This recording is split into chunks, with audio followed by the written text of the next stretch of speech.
What's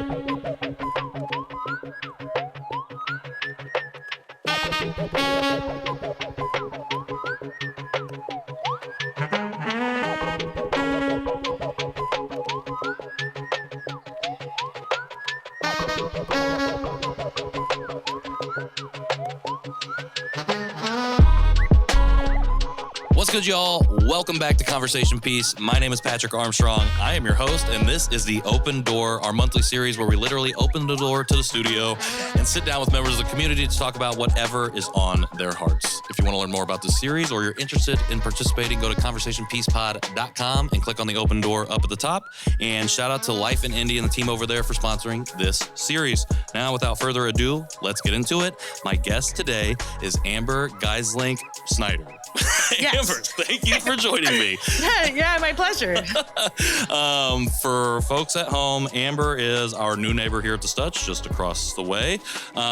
We haven't actually had a conversation before, so this is all new, all happening in real time as you watch it in post time. But Amber, thank you for joining me. And for folks who are watching or tuning in wherever they are, if they don't know who you are, do you mind sharing just a little bit more about yourself? Yeah, so my name's Amber. I just opened, he is right, we are neighbors. I shared the space inside the Space Lounge. So my business, Lapis Market, I will be here until August 1st. So I will be, my plan is, so I have a Trinket Club, and so I'm mixing all of my worlds together. So my Trinket Club, all my events are going to be inside the Space Lounge going forward. So we do monthly trinket swaps. I do art classes on the weekend, whatever I can think of. And I'm also looking for ideas. So if you want to come up with an idea, I will do it. Okay, I like it. How do you get started with trinkets? Oh, how? I think it goes back far. Like, I think I've been a trinket. I call them trinketeer. I feel like I've been a trinketeer for life.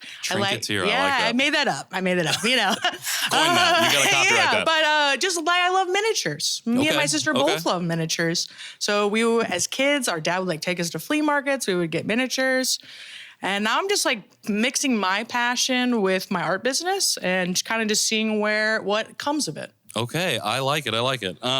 So how do you end up starting a storefront? When did you realize I'm going to take this from wherever it was you were doing it to the streets, I guess? So this is my 8th year. So for the last 8 years, I've been doing some kind of retail piece. So I have been selling vintage in stores in Indianapolis. So Hampton & Co. and Irvington, Satellite Vintage are two of my favorites.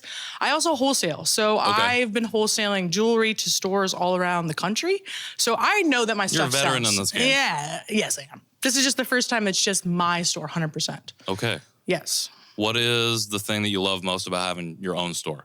I think when you're in the wholesaling business, really what that means is I have a factory inside my house. Okay. And I'm making the same stuff all the time. So that's kind of why I started Trinket Club, just to have people that are like-minded meet up. So it was really for me because I'm such a people person and I've been in the basement just whittling up things for years. Sure. And now that part is nice that all these people that I've met, they can come find me. I'm at one location. I'm not over here, over there. I've been kind of doing stuff all over town. So it's just nice to just have one spot and the message is clear. I'm doing this one thing. It's here. This is what I'm doing. Come tag along. I like it. So how long have you been doing Trinket Club then? Started in April. Okay. So fairly new with Trinket Club, but been in this game for a minute. So I used to, Handpicked Indie was my business. I kind of transferred it. I was hosting events for artists. Okay. But then I realized I just like trinkets and I'm just going to focus in more events that I can just do whatever I want. Sure. So that's kind of where it is. And I do, I think my favorite part is the trinket swaps because lately people have been making things for each other. Okay. And I kind of introduced the idea and I didn't know where it would go. Sure.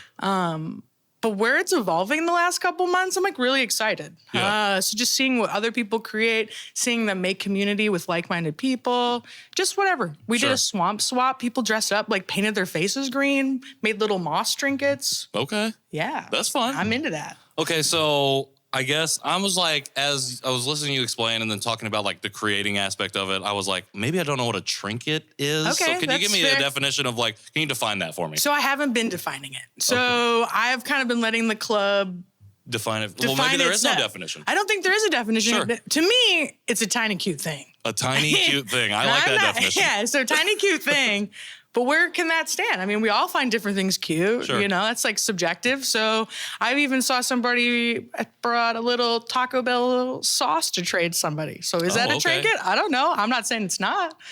I don't want to stop our creative flow. Sure. You know? Like, I don't want to be the gatekeeper of what is or is not a trinket. Yeah. Ooh, don't break that. That's not a trinket, you know, or whatever, you know? Where have you favorite trinket in your collection currently? So I have favorite trinket. I actually have a favorite thing I got at the store right now. Okay. Super bizarre. Tell me about it. I buy collections. Okay. How does one get all these trinkets? Sure. I do buy collections from people. So I bought a cat collection, and inside the cat collection was an encased cat-only parasite. So is that a trinket? Sure, but I got it. You can look at it. All right. So, I just like weird stuff. Don't let that trick other people. There's very cute stuff too. Okay. I think the weirdest thing I have is a cat parasite. Okay. Yeah. So where does one then go to buy the trinkets? Another trinket store? So I make a lot of stuff. You just make the trinket. So I make a lot of stuff. So I think Okay. I take a lot of bits and bobs and kind of assemble them together. But also if I see something, I do a lot of buys for the store that just like what I think is other trinketeers will like. Yeah. So I was thinking about when you were like, you go and you buy a collection of things. I was thinking like, okay, Storage Wars style, where you just go and you're bidding on a box of stuff, and you're like, done that. And you're like, hey, and then now as the creator, you're like, I'm gonna take this part and this part and put it together. So it's kind of like that, but I've never done a Storage Wars. Sure. Yeah. I think at this point I've been in the game so long, people just be like, oh, I have this collection. Are you interested? Yeah. And I would love to see all collections. Sure. Who knows what I'm interested in? Sure. Or who knows what other people or what I can make from it. Yeah. Or what the classes I do. So I get a lot of bits and bobs so that people can make things. Gotcha. Yes. What makes a collection? Ooh, what makes a collection? That is a good question.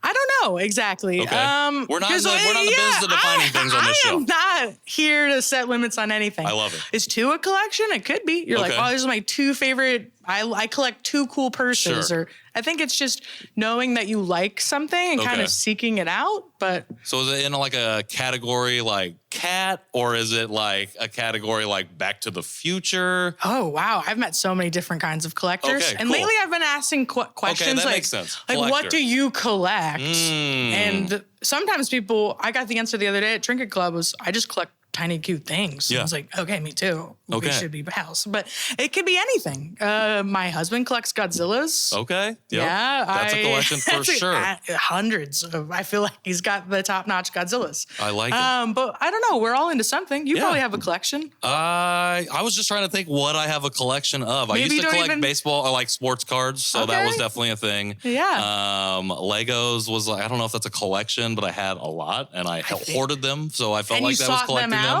Yeah, kind of. So I guess that's a collection, We right? have a collection of Tonys right now because our almost 2-year-old son is way into those, and we have a lot. So I would consider it a collection for sure. I don't know if we're collecting them, but he is. He's definitely collecting them. Sounds like you got a bunch. What kind of events do you do at Trinket Club? You said you like do things where you make stuff. So this weekend we're doing, I call it Monster Stash. So they're they're these little furry monsters. I'll show you how to make them. Their bottoms open up. You can hide your trinkets in there, whatever your stash is. We're also making spooky keychains. I'm going to be doing a trinket swap every month. We just had one last Tuesday. I'm about to post my new November and December calendar. And I'm cooking up some stuff I really want to do like a Scholastic Book Fair vibe in here. You know, cool. I really want I would love that. I did a very small stint as a substitute teacher, and I just wanted to shop the Scholastic Book Fair. So I'm bringing it back. So that's going to happen. So I'm kind of I've only been in this space for about maybe 10 days. Yeah. Yeah. So I'm just cooking up ideas and I'm about to start posting them all. I like it. So in the spirit of this episode, no limits on the events that you might be bringing to the space. Yeah, I think I have free will and we all do. And I don't think we're tapping into just do it. Let's just do it. I like it. I like that energy. Yeah. Okay, so this show is all about Indianapolis. How are you born and raised here, or no? So I grew up in Northwest Indiana, but I think I've been here for 12 years. Okay, I love Indianapolis. Yeah, so you got a veteran of Indianapolis as well. Yes. What does Indianapolis mean to you? Well, to me, especially since in the last, 6 months, my focus has been on community. Really that. There are so many different things happening here. I don't think people are aware, but there's definitely, if you're into something, there's probably some other people, especially if you're into tiny things, you can come my way. Yep. But there's something you can get into, and there's other people that you can find. I think this city is small. It's got a small town feel because I feel like I run into the same faces all the time, but there's a lot to do. Yeah. I love it. Okay, Amber. Well, I appreciate you giving us a little bit of your time, locking up the shop to come across the street and have this conversation with us. Last but not least, before I let you go and get back over there, what is the best way for people to support you, to find you, to follow you, whatever you need them to do going forward? So you can come check out the shop. I'm open Monday through Friday, 10 to 6. Saturdays and Sundays, I'm working on those hours because my first month, but I'm going to be open at least 11 to 3. And then Instagram. So you can find me Trinket Club Indy or Lapis Market. I'll be posted on both of those. All the fun stuff. Perfect. Lapis, can you spell that for me? Yeah, so Lapis Lily Market is L-A-P. Lapis Lily. Yes, LAPIS, and then the word market. Market. Okay. Or Trinket Club Indy. That's probably Club the Indy. easier one. Perfect. Yes. All right. Well, Amber, I appreciate you. Excited to be your neighbor. Excited to see all the cool stuff that you bring to the studs. Yeah, we can do and the stuff Space together Lounge. too. Well, I was just about to say, any way that we can support you, any way I can support you over here, we definitely want to make that happen. Make sure y'all go to Trinket Club Indy or Lapis Lily Market and do all the following, all the sporting. Lots of stuff still in October, so get your Halloween trinkets and get decorating. And then for everything else, Conversation Piece, go to conversationpiecePod.com and make sure you shout out the Life and Indie team if you see them on the street. And until next time, I've been Patrick Armstrong. This is the Open Door and Conversation Piece. We'll see y'all soon.